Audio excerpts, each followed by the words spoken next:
Լռություն։ Մեր խումբը ներկայացնում է Տավուշի բարբարով անմահական խնձորը։ Ըլմ չի վաղդանում մի թքավոր ալում։ Այդ թքավորը ունենում է մի տղա, մի ղոչախ ածլակտոր տղա։ Այդ տղեն գիտենում չի վախը մախը ինչն է։ Օրերից մի օր թքավորի աչքի լիսը կասում է, ցավոցը չշտանում է, ինչքան դեղ, հեքին, բժիշկ, դարման, մի Իզաբելա ոմանք չեն անում։ Գալիս է մի իմաստուն ասում։ Թքավոր ապրած կենա, քո ցավի դեղը անմահական խնձորն է, էդ է աճում է մութ աշխարհի թքավորի բաղումը։ Հերը կանչում է տղային ասում է, գնային դարման, խնձորը ճարի բեր։ Այս տղեն էլ մտածում է, ոնց կարա իր որ խոսքը գետնով գցե։ Վիրակենում թուրը մեջքիցը կապում մի հուրեին ձյանել, միանում ու գնում։ Գնում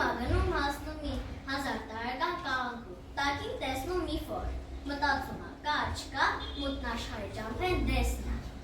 Պլպելին է տալիս պլպելին, որ աչք սովորում է, տեսնում է հրես մի կածան, կածանը բռնում է,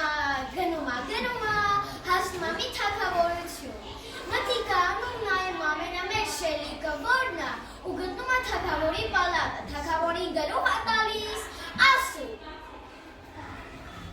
Ապրած կենա, սե եկել եմ քո անմահական խնձորից միայն տանեն, իմ հոր թավերին դարմանան, աշխարհիս է ելվել եմ։ Այ որդի, բաղ մնար, որ խնձորը մնար ինչի։ Մի հրամ եկել, դեպա եկել, մեյդան եկել։ Արվիակը փակել։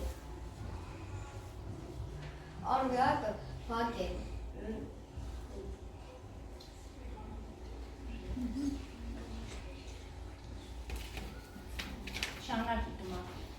Քար ապրած կենա, բայց երկարը մի ազրե ջահեր չկա, գնա դեպի հարցերը լուծել։ Կա որդի ջան, գնաց ոտով գլխով դեպի փայդանը։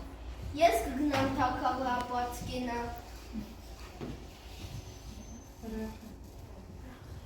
Վրախ է այ որդի, ջահել ես, մուրազի վրա ես, մի գնա կկոչիս։ Չէ, պետք է գնամ։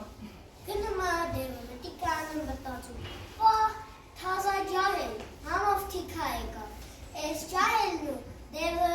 իրար են կպչում թոզն ու թոպրախը երկինք են ազում, ժողովուրդը մտիկ են անում, հենց այս թոզը մստում է, տենում է, այս դեպը ըդի հրված է, այդ ջահելն են, այդ հրվյական քարերը դես ու դեն անում, որ ակը բացան են, ուրախնում են, վրա դարնում, կոմականում, ջրում, ջուր խմում լիանում։ Այս թագավորի բաղը մի քանի օրումը կնաչում է, ծաղկում է, բերքա տալիս հասնում է։ Բաղմանչի խնձորը քաղում է բերում։ Թագավորը մի հատ խնձորը նվեր տալիս այս տղին, իր աղջկա հետ էլ պսավում է։ Հետո մի հուրեին ձեր սայա ունենում ասում։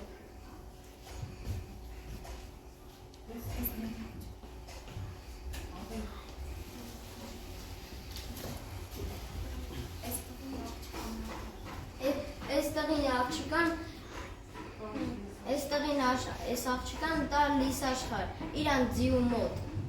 Ես դինել ոնց որ հսկան։ Ես դինել ոնց որ հսկանա թքավորի ասածը։ Այս ջահելները նստում են ձին, ոտը գետն են տալիս, մին էլ աչքերին բաց են անում, տենում են, իրան ձիու կողին կանգնած են։ Են ձիուն հրգում են իրա տիրոջ մոտ, իրանցով է գնում են տղու երգիրը։ Հասում են են վաղտը, որ արդեն թքավորի աչքի լիսը բիթավ կորել է, լեթե շորով նստած էր։ Էդ խնձորը տալիս է թագավորին, թագավորը ուտում է, ցավերը կորչում են, աչքի լիսն էլ տեղն է գալիս։ Ուրխնում է աշարով մինալը։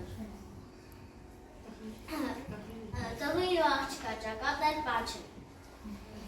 Աղտը նոր, աղտը կշեղ, լրսանիք են անում։ Նստացնում է իրա թախտին, ինքն է գնում իրա ծերությունը վայելում։ Երկնքից իրեք